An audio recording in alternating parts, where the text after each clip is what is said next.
साल 2025 का G20 शिखर सम्मेलन जोहान्सबर्ग में हुआ।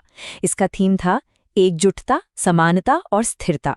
ये सुनने में तो बहुत अच्छा लगता है, लेकिन आखिर इस शिखर सम्मेलन को इतना खास क्या बनाता है? आइए इसी को समझते हैं। देखिए, इस समिट को जो चीज सबसे अलग बनाती है वो थी इसके पीछे की सोच। ये अफ्रीकी दर्शन उबुंटू से प्रेरित था, जिसका मतलब है मैं हूं क्योंकि हम हैं। इस एक सोच ने पूरी बातचीत का रुख बदल दिया, सिर्फ अपने फायदे से हटकर सबकी भलाई और सबकी जिम्मेदारी की तरफ। और हाँ, ये कोई छोटी बात नहीं थी। G20 के इतिहास में ऐसा पहली बार हुआ कि ये समिट अफ्रीकी जमीन पर रखी गई। ये सिर्फ जगह बदलने की बात नहीं है, ये एक बहुत बड़ा संकेत है कि अब ग्लोबल साउथ की आवाज, उनके मुद्दे दुनिया की अर्थव्यवस्था के सेंटर स्टेज पर आ रहे हैं। तो आगे हम क्या क्या देखने वाले हैं? सबसे पहले बात करेंगे कि इस समिट को क्या चीज़ खास बनाती है। फिर देखेंगे कि जोहान्सबर्ग घोषणा में क्या तय हुआ। G20 असल में क्यों इतना मायने रखता है, इसकी अपनी चुनौतियां क्या हैं और ये सब हमारी बदलती दुनिया के लिए क्या मतलब रखता है।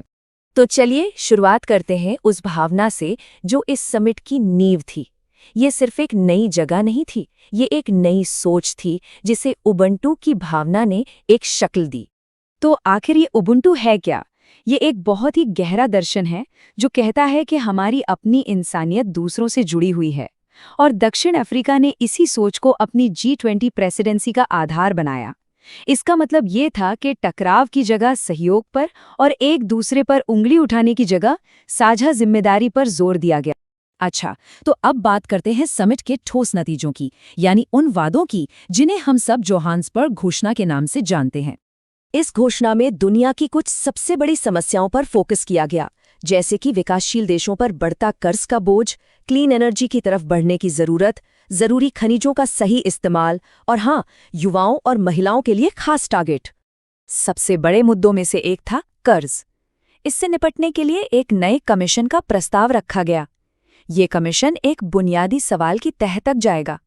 आखिर विकासशील देशों को लोन के लिए इतनी ज्यादा ब्याज दरें क्यों चुकानी पड़ती हैं? इसका मकसद है इन देशों को कर्ज के जाल से बाहर निकालना। ऊर्जा के मामले में तो एक बहुत ही बड़ा लक्ष्य रखा गया, मिशन 300। ये वर्ल्ड बैंक और अफ्रीकन डेवलपमेंट बैंक का एक जॉइंट प्रोजेक्ट है। मकसद 2030 तक अफ्रीका में 30 करोड़ लोगों तक बिजली पहुंचाना। जरा सोचिए ये कितनी बड़ी बात है। इसी तरह लोगों को प्राकृतिक आपदाओं से बचाने के लिए भी एक अहम फैसला हुआ।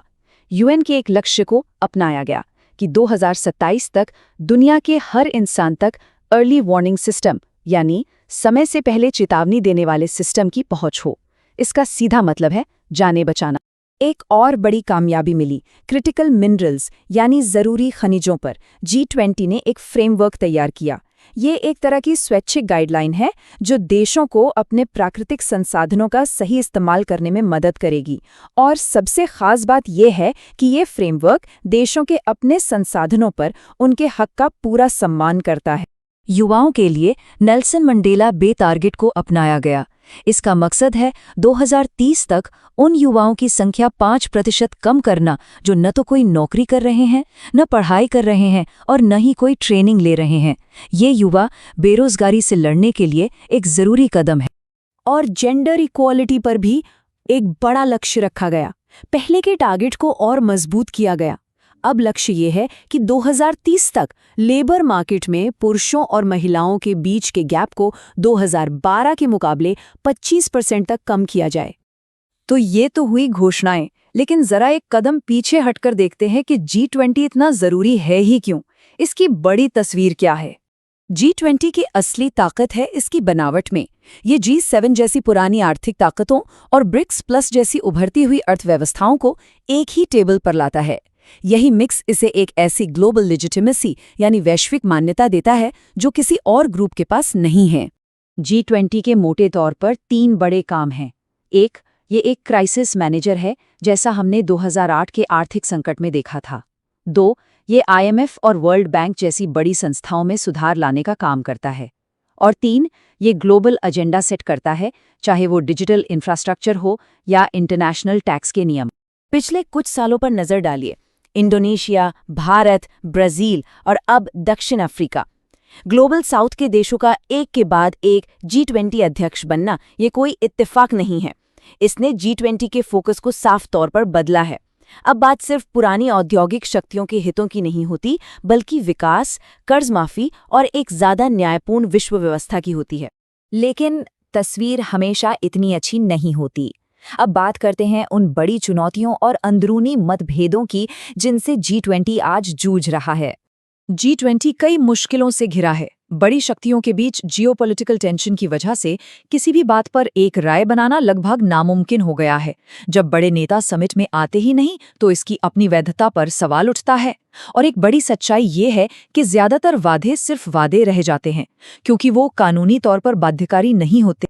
ये तुलना G20 के वादों और असलियत के बीच की गहरी खाई को बिल्कुल साफ दिखाती है। एक तरफ फ्री ट्रेड की बातें होती हैं, दूसरी तरफ देश एक दूसरे पर व्यापारिक पाबंदियां लगा रहे हैं। एक तरफ ग्लोबल कोऑपरेशन का नारा है तो दूसरी तरफ जियोपॉलिटिकल दुश्मनी और तेज हो रही है। इसका एक ठोस उदाहरण है कर्ज के लिए बनाया गया G20 का कॉमन फ्रेमवर्क। इसकी बहुत आलोचना हुई है क्योंकि ये बहुत ही धीमा और उलझा हुआ है। नतीजा, जिन देशों को तुरंत मदद चाहिए वो कागजी कार्रवाई में ही फंसे रह जाते हैं। ये दिखाता है कि G20 के फैसलों को जमीन पर उतारना कितना मुश्किल है। तो इन सब के बीच आगे का रास्ता क्या है? चलिए अब G20 के भविष्य और इस तेजी से बदलती दुनिया में उसकी भूमिका पर एक नज़र डालते हैं। जोहान्सबर्ग समिट एक तरह का टर्निंग पॉइंट था, खासकर भारत जैसी उभरती शक्तियों के लिए।